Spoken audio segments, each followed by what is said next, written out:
আমরা দেখাবো যে কিভাবে কলাগুলো পাকাবো আমরা। ঠিক আছে, যারা কলা নিয়ে দুশ্চিন্তায় আছেন যে কলা পাকতেছে না, একেবারে আমরা শর্টকাট টেকনিকে আমরা কলা পাকানো শিখাবো আপনাদের।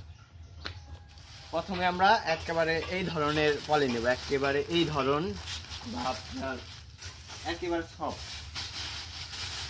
একেবারে সফট দেখেন, পলিগুলো দেখেন একেবারে সফট। এই ধরনের পলি নিলে আপনার 2 থেকে আড়াই দিনের ভিতরে কলা পেকে যাবে।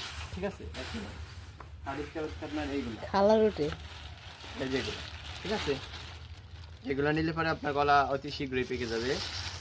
নেক্সট আমরা শুরু করবো দিয়ে, এই যে আমরা পলি চুজ করলাম, পলিটা নিলাম।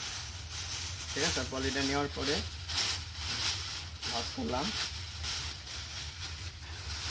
ভাজ করার পরে এই যে দেখেন কলাগুলো আমরা ঢুকাবো, সুন্দরভাবে ঢুকাবো।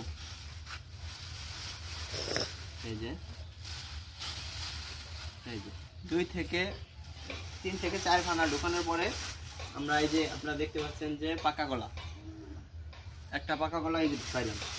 ঠিক আছে, নেক্সট আবার আমরা 4 থেকে 5 ফানা ভরবো। 1 2 3